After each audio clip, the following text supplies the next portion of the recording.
আমি মরে গেলাম ঋণ আর খাওয়ার অভাবে। এত কষ্ট আর মেনে নিতে পারছি না, তাই আমাদের বেঁচে থাকার চেয়ে মরে গেলাম সেই ভালো। এমন একটি চিরকুট পাওয়া গেছে রাজশাহীর পবা উপজেলার পারিলা ইউনিয়নের বামুন শিখর এলাকায় একই পরিবারের 4 জনের মরদেহ উদ্ধার হওয়া সেই বাড়ি থেকে। শুক্রবার 15 আগস্ট সকাল 9টার দিকে ওই এলাকার নিজ বাড়ি থেকে তাদের মরদেহ পাওয়া গেছে।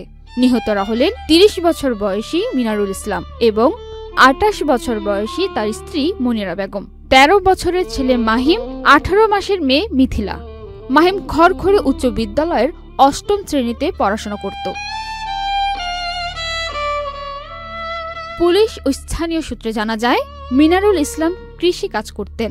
তার কাছে অনেকেই টাকা পাবেন। তাদের বসত বাড়ির উত্তরের ঘরে মনিরা বেগম ও তার মেয়ের লাশ পাওয়া গেছে, আর দক্ষিণ ঘরে মিনারুল ইসলাম ও তার ছেলের লাশ ফ্যানের সঙ্গে ঝুলছিল। মিনারুলের বাড়িতে মানুষ মরে গেছে, যে দেখছি যে ও আর ছেলেটা এক ঘরে মরিয়া, আর ওই মিনারুল আর মিনারুলের বেটা এক ঘরে মরিয়া। ওই মিনারুল ঘরে দড়ি দেয় আর মিনারুলের বেটা কাজ হয়েছে।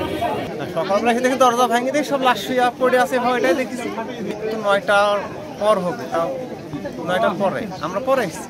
না, ছেলেটা খুব খারাপ লাগছে, ব্যাক রেপোর্ট নাই।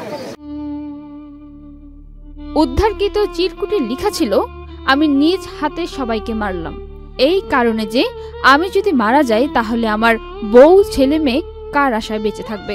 কষ্ট আর দুঃখ ছাড়া কিছুই পাবে না।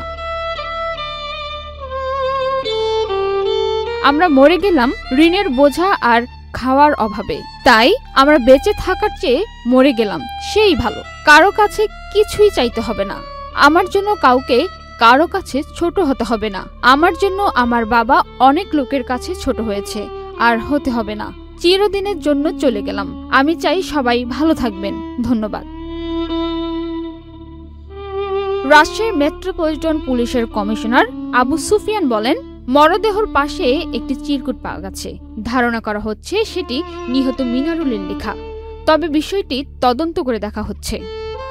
আচ্ছা, আমরা সকালবেলা আমরা সংবাদ পাই, আমাদের সংবাদ পেয়ে আমাদের থানা পুলিশ সবাই আমরা আসি এখানে। ঘটনাস্থলে এসে আমরা দেখি যে উনার এখানে মানে মিনারুল ইসলাম, উনার বয়স আনুমানিক 35-36 হবে। তো উনার বাড়িতে 2টা কক্ষ, এক কক্ষে উনার স্ত্রী এবং একটা মেয়ে, 2 বছরের একটা মেয়ে বাচ্চা, আর আরেক কক্ষে উনার একটা ছেলে এবং যে ভিকটিম যে মানে মিনারুল, উনাকে আমরা দেখতে পাই।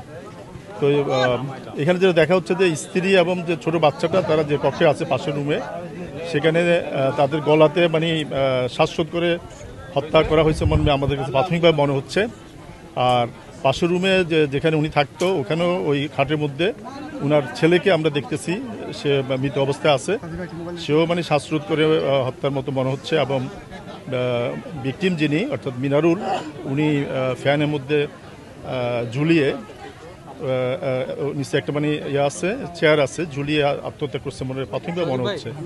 আর কক্ষে একটা চিরকুট পাওয়া গেছে, চিরকুটে উনি ঋণগ্রস্ত এবং আর্থিক অনটন এই কথাগুলো লেখা আছে।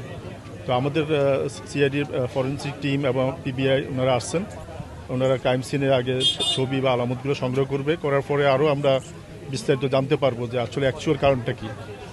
না, দরজা তো মানে বন্ধই ছিল, 2টা দরজা বন্ধ ছিল। পরবর্তী সকালবেলা ওনারা একটা দরজা, ওটা টিনের দরজাটা দিয়ে ওনারা পরবর্তীতে ওই দেখতে পায় যে এখানে মৃত অবস্থা আছে। তো আমাদের কাছে মানে প্রাথমিকভাবে এটা আত্মহত্যা মনে হচ্ছে, বাট আমরা আরও ওনার পোস্টমর্টেম বা অন্যান্য ইনভেস্টিগেশনগুলো করলে আমরা শিওর হতে পারবো এর পিছনে অন্য কোনো কারণ আছে কিনা। পান্না আক্তার, চ্যানেল আই।